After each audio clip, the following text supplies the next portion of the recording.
It is time once again for another Chicago Bears pregame show right here on the Kanika Sports Channel. I am your host, Kenny, and I am joined once again, as always, by my lovely co-host, Nika. Well, hello, Kenny, and hello to our new and returning listeners from all over the world.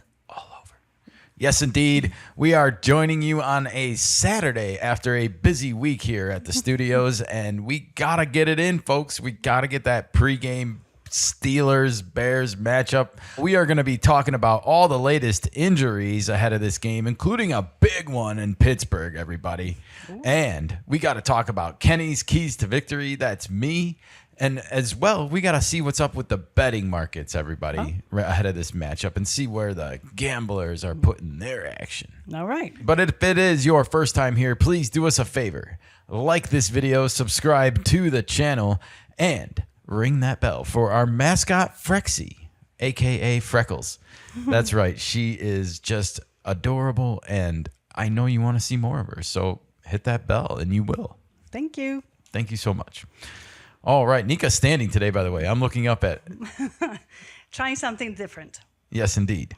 All right, girl. Well, we have got to get into it. But before we get into this matchup, let's talk about what's been happening around social media land for the Bears this week. We've been doing this the last couple weeks, and this week I wanted to get into the whole My Cause, My Cleats charity that the NFL has started. And the Bears are, of course, promoting this all week. I think they've gotten rid of the whole breast cancer awareness month and replaced it with this My Cleats, My Story. And I like this better. I do too. It's more individualized. Absolutely. And with respect to breast cancer, players all over the NFL have people in their lives that are suffering from more than just breast cancer. Of course. And it's not to take anything away from breast cancer. It's just to say we can take a moment and all acknowledge all these different things. So I like that they get to bring awareness to their different charities and the different reasons why they have those charities. That's probably the most important part of all of this. So 100%. Keep that in mind when you see all of the flashy shoes and all the funky wear that they're all. It's kind of like Players Weekend, you know, if you will. So if you see Caleb Williams, for example, the captain, he's got his charity rocking here, and he's actually got two different shoes he's wearing. Two different charities. I don't know, or if he's just went with a little two different color shoes. Okay, that's cool. And maybe the nail polish to match. Maybe one blue and one orange. Okay. On one hand, I don't know. Whatever we'll works. wait and see what works for Caleb. Roma Dunze, by the way, he went and gathered up all the rookies and got them to work on this whole teddy bear promotion. Oh, nice. They made over 100 teddy bears from scratch and stuffed them, you know, and sewed them up. And these are for children whose parents are currently deployed. It's a special promotion. There's a whole article written about it on chicagobears.com. It says Roma Dunze enlists rookie class to support Operation Gratitude for nice. My Cause, My Cleats. Rome had some beige, like military looking shoes that he looked like he was going to be wearing, although I didn't really get a good picture of them. But we did get a good picture of Kevin Byard, who is doing his Byard Family Legacy, Byard Family Fund in his shoes. We got Jalen Johnson, everybody. Georgia's Impact Foundation. Georgia is spelled Georgia. So I think this is a person. And then we got Montez Sweat with the Crushers Club. And Cairo Santos. I didn't write down the name of his organization. I apologize. But, you know, the kicker, his shoes are probably more important than anybody else on the team, right? You know, it's a kicker. Hey, hopefully there's no design on there that's going to like hit the laces funky or something and cause like a shank. This isn't an Ace Ventura movie. Well, you never know. You never know. That's true. Life does imitate art, my love. That's true. That's true. All the right. laces were in. Hey, Bears management got in on this fun as well. Kevin Warren, Ryan Poles, Ben Johnson, George McCaskey. You have to. You can't be left out in the dust. Well, I mean, they don't wear cleats, but they did design some shoes. The Ryan Poles shoes stood out to me. The Air Jordan Classic Retros, the 85s, but I love the color scheme on these, you know. Very cute blue, green, red, orange, and then a white Nike symbol on a gray sort of palette. Really cute. And Ben Johnson featuring the big Bears logo with the little C's on there. And That's my Ben favorite. Johnson has embraced Bears culture. I like the Ben Johnson design with the bear face in there. Absolutely. Meanwhile, Caleb Williams, everybody, the legend is continuing to grow after the Vikings game. Houdini is the nickname that is sort of sticking here. Okay. And we can see the Bears social media team embracing this Caleb Houdini Williams. Yeah, this is a thing now. However, I still think some of my comments apply about not relying on the escapability too much and getting the ball out quickly and to the right spot. That's more important. I'm glad he has this tool. I don't want him to over rely on it too much. That's all. Well, with the schedule being a little bit harder, it will be a very good tool to have. Yes, it could be this week. It could be this week. We're going to get into that, and once we get into the numbers a little bit. Hey, the Bears are getting noticed, everybody. The first place Bears have seen their Week 14 matchup against Green Bay moved to the afternoon. Now, if you don't know this, the NFL, like when the second half of the season starts, they have the right to move games at their will, at their disposal. Okay. And they do this in order to try and get the best matchups on TV when there's like the fewest amount of games happening. Okay, so they don't compete with other teams. So if your team is like 2-9 right now, you can forget about playing in the afternoon or in prime time the rest of the year, probably. Okay. So it's just, even like Sunday night games can be switched. I remember. Okay. Yeah, like even though they're like announced as a schedule on Peacock, that's pretty crazy, right? Well, it's a good because that way it's a motivation for some teams. If your game's getting moved, it's generally a good thing. Right. It means that being you're in the mix recognized. and things are happening. And yeah, so just a reminder that But that was that happening. also puts more pressure on your team to perform well because you have the spotlight.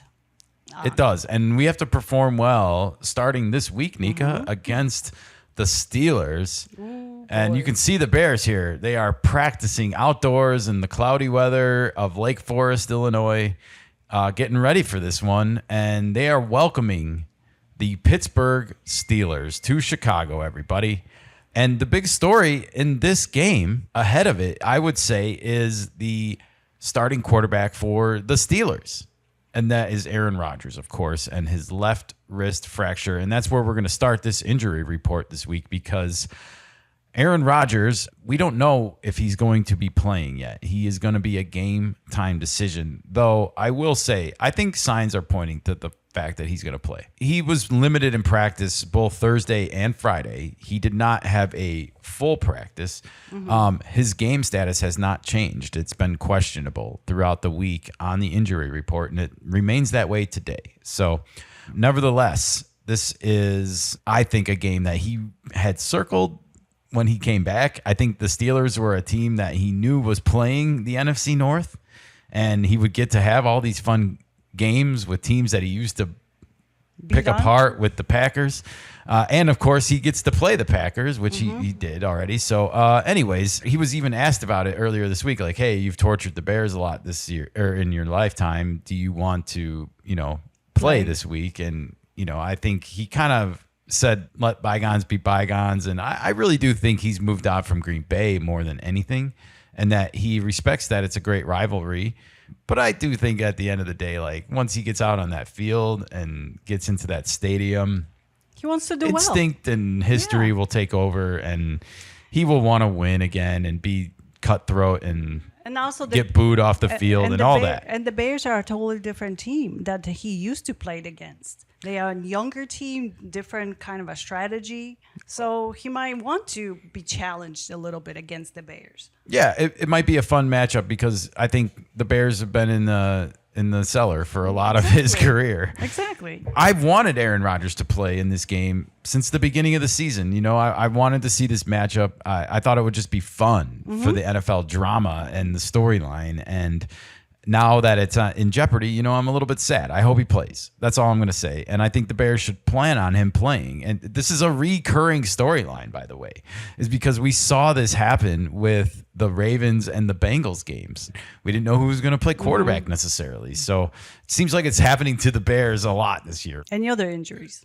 Well, with the Steelers, just the only thing I wanted to say is Mason Rudolph is the backup quarterback. He's not that bad. He didn't play very badly last week when Rodgers came out of that game. So just another thing to keep in mind.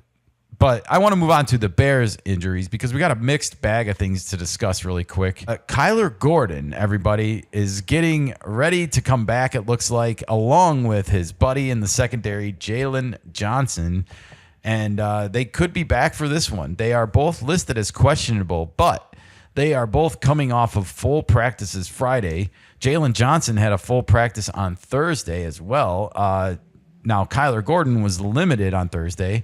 He did have a full practice Friday, as I said. So they're both questionable. I would be awesome if they both played. We need all the help we can get now on defense. Even though we've been getting the job done, we've been ball hawkish, we've been getting the turnovers, we still have been getting gashed a lot. Yes. The Bears do not have the best defense. Let's just be honest. Well, and that's where I'm getting a little bit concerned because while the secondary is getting pretty healthy, the injuries are piling up right now. We have Tremaine Edmonds with a groin injury. He didn't play. He didn't practice all week, and he's out. TJ Edwards is out. He didn't practice all week with a hand and hamstring injury. And then Noah Sewell has an elbow injury, and he's out. We're on fumes here when it comes to linebacker depth. We're on numbers 4, 5, and 6 on the roster right now. And that is our guy. I'm going to try this again. I wrote it down, everybody. Phonetic spelling. Amen Agbogbomega. Nice. Amen Agbogbomega. There you go. Ruben Hippolyte II and DeMarco Jackson. These are your linebackers that we're relying on for this game against Aaron Rodgers this weekend. It's scary. It is. I'm not going to lie. It's really scary. So, yeah, like I said, we have a mixed bag of injuries. And boy, oh boy, I expect the Steelers to just go at our linebacking core, both with the tight end on offense. You know, that's who usually covers the tight end is your linebackers. And the run game, you know, I would be like designing runs to get to the outside and see if the Bears linebackers can get there and compete with your running backs. Well, the Steelers have a lot of better defense than the Bears, so absolutely. This might determine who wins that game. Actually, hey, we're not here to help the Steelers, so we're going to stop talking about this right now. We're going to move on to Kenny's keys to victory, everybody, because I got a few things I want us to keep an eye on this week. All right, what is it? All right, well, once again, I said we are facing a mystery quarterback. Now, I don't know if it's such a mystery. I expect Aaron Rodgers to play, so I'm going to assume that he's going to play when I go through these keys. And the one thing that the Bears have to do is because he has this injury, it's going to be on the forefront of his mind at the start of the game. And if the Bears allow him to get comfortable at all in this game, all of that is going to move to the back of his mind, right? And he's going to get into a groove and he's going to forget about it. And that's the last thing we want to have happen. Okay. So I think it's really important for the Bears to try and get some kind of a pass rush, which we've been awful at this year. And if you look even at the team leaders, total defensive sacks, the Bears rank 21st in the NFL with 21, and the Steelers are 3rd overall with 33. They have 12 more sacks than us this year. Ouch. Anyways, we don't put a lot of pressure on the quarterback. We need to try and do that early in this game and make Rodgers uncomfortable with that wrist injury, because even though it's not on his throwing hand or anything like that, it's still going to be on his mind, I think, at the start of the game. He's only human. Of course.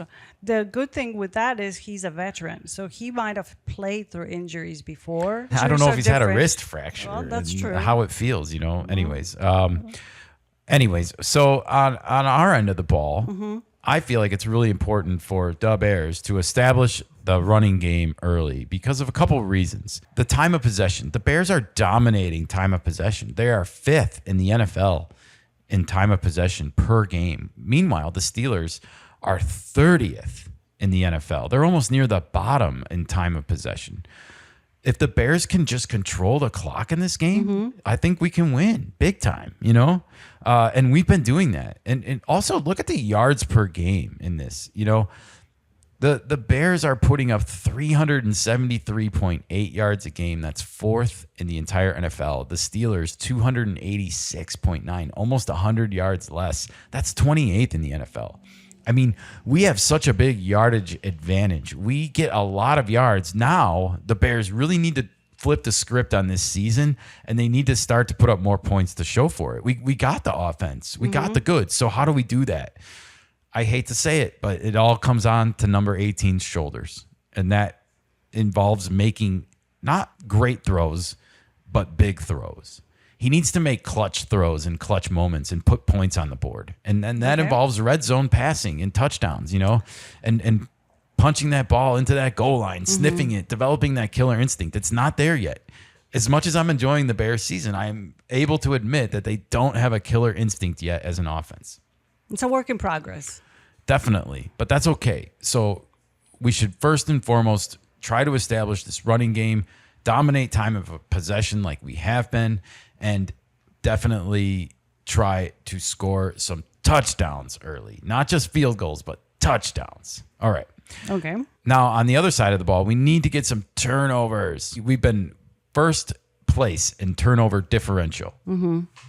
We have plus 16. We have 16 more takeaways from the other team than we've given it to them. Right. That's awesome. And that's first place in the Yes. NFL, and that needs to continue.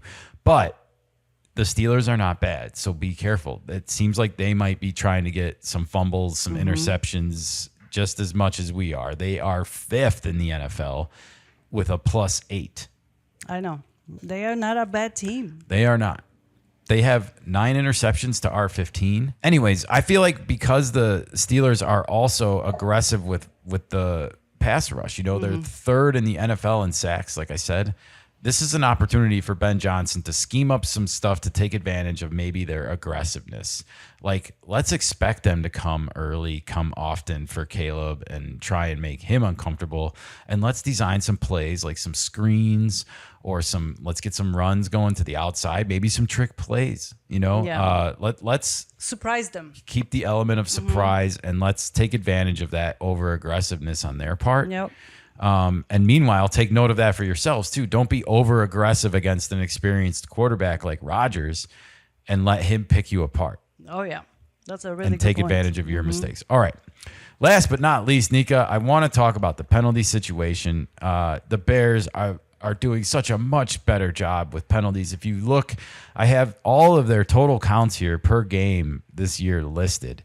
And it's noticeably improved over the past 2 to 3 weeks, if you will.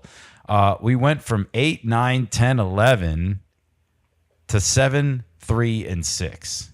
I mean, so much better. But the yardage, too, went from 60, 84, 92, and 79 in those same 4 games to 43, 25, and 40. I mean, that's just half. such a big difference Yeah. of what you're giving away to the other team. It's a huge And difference. Yeah, I want to point out one of them against the Vikings was a special teams penalty for 15 yards. So not something that you're going to see necessarily a lot of usually. Okay. And it wasn't like on offense or defense in the middle of a drive causing disruption or giving the other team a first down. Keep those penalties down. Keep it moving. Let's turn our attentions to the betting markets, Nika. Oh, Poly Markets?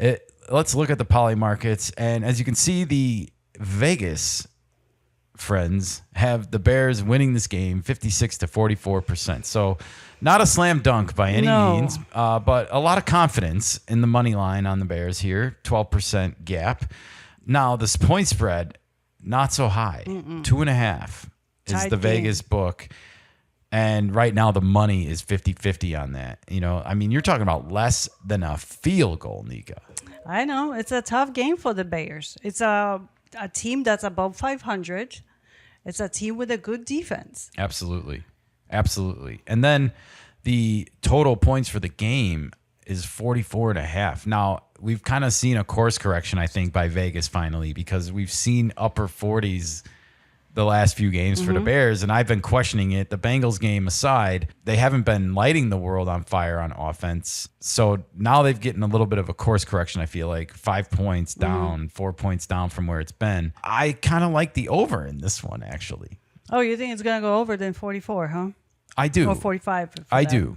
I Okay. do. And I will give you my prediction right now if you want. Go for it. All right. Well, my prediction is the Bears are going to win this game 30-27.